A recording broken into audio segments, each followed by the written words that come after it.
Yo, it's me, it's the SCRTT.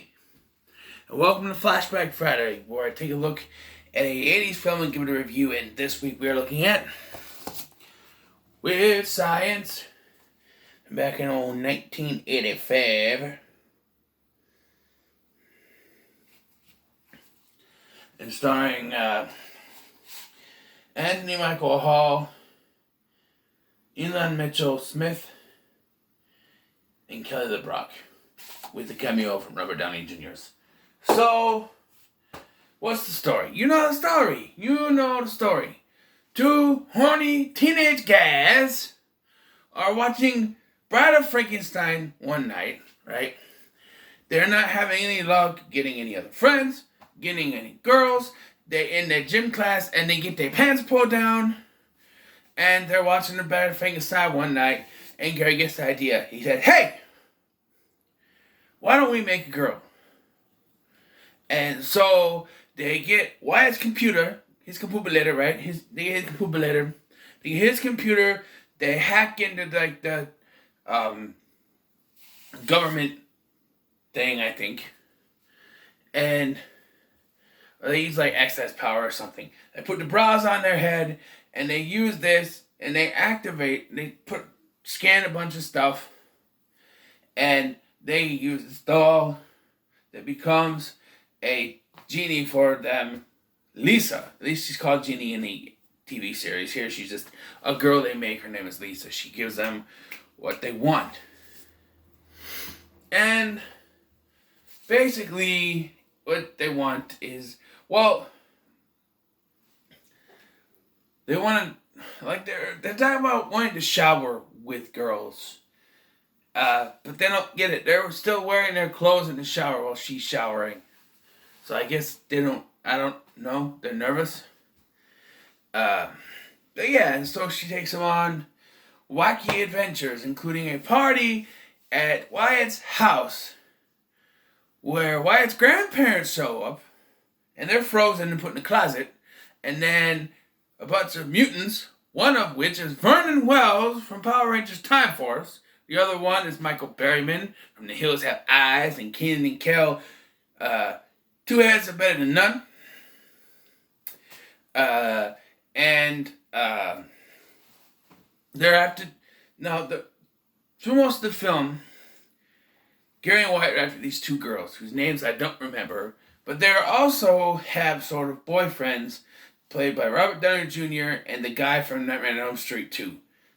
Not the touch me, baby, drop me crazy, touch me all night long. Not him, the other one.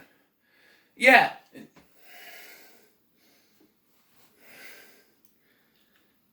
Yeah, she's a girl and she's waiting for you to come back and you want to sleep with me. That guy, his best, Grady. The guy who played Grady. And they're a fine comic relief to the already comic relief we have as our main characters. Let me tell you something right now. Anthony Michael Hall kills it in this film. There's a scene where they go to a bar. He gets blasted ass drunk and he starts talking about this girl that he dates. You know what she did, man? She kicked me in my nut. She kicked me in my nut, man. She kicked me in my nut. And then they're in a car, and Wyatt's driving. He can't drive. Something like an accident happens or something. They almost hit someone, and they're like, and Lisa says, "Is everyone okay?" And Gary says, "Well, my nut is halfway up my ass, but other than that, I'm perfect." He kills it in this film. You know who else kills it? Bill Paxton is Chet. Now, I'll say this. I didn't grow up with this version of Weird Science. I grew up with the TV show version. That's the one I watched growing up. I didn't watch this till I want to say, before high school, at least middle school, eighth grade-ish. I think is when I first watched it. But I grew up with the TV version. So Lee Tergenson's version of Chet was what I grew up with. And he was great. But Bill Paxton really kills it in this film. There's a scene where Lisa turns him into a weird fat goblin type thing. And yeah, he's funny. He's hilarious. Uh, he's not as likable as the other Chet because in the TV series they sort of make him not really an antagonist, as there's antagonists in each episode somewhat, but like he's a foil for them, I would say. But here he's very much sort of an antagonist. There's no main villain other than those mutants that show up. But really, Lisa, is helping him get the self-esteem. And then she leaves. That never really made too much sense to me. I mean, I get it, right? They learned their lesson. They don't need her anymore. She moves on. She becomes a gym teacher. But she doesn't have anywhere to go. She was created by them to do stuff for them. Her leaving, to me, makes no sense. I get it. It's just a movie. The TV series, for me, makes a lot more sense because it's a TV series designed for them to keep going. But here, it's like, where's she going to go? Yes, they show she becomes a gym teacher. How?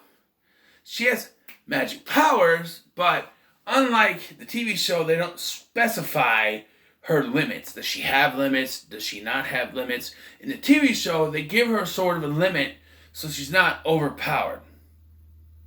Her wishes don't last long. Yes, I'm comparing. Best I can do. Here, she doesn't seem to have a limit. Not really. She's like all powerful here.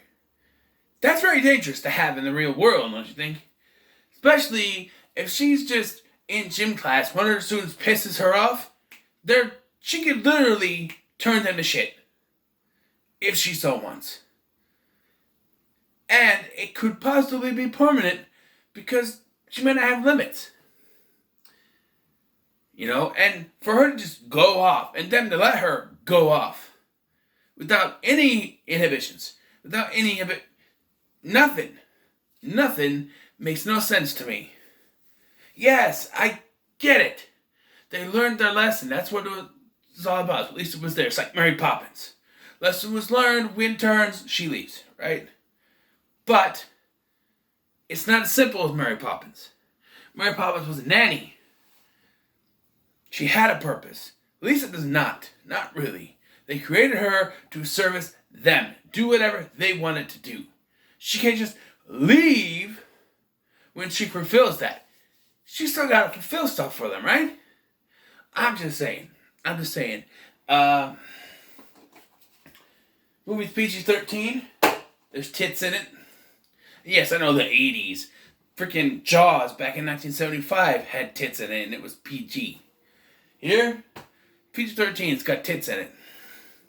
Because, fucking, it's the 80s. Couple of swear words.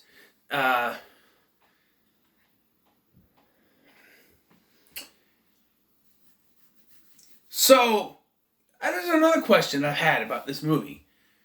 So, because Lisa angers Gary's parents, then won't let Gary leave the house, so she erases their memories of them ever knowing who Gary was. Except for the mom, she somehow remembers Gary. The dad doesn't. Does she reverse that? I know she reverses everything that happens to the house.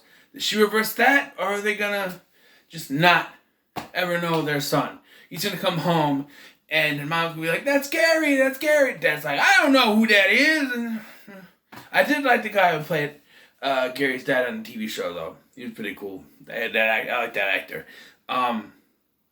Overall, this movie is a classic, to be assured. What else is there to talk about? Well, one thing they need to explain.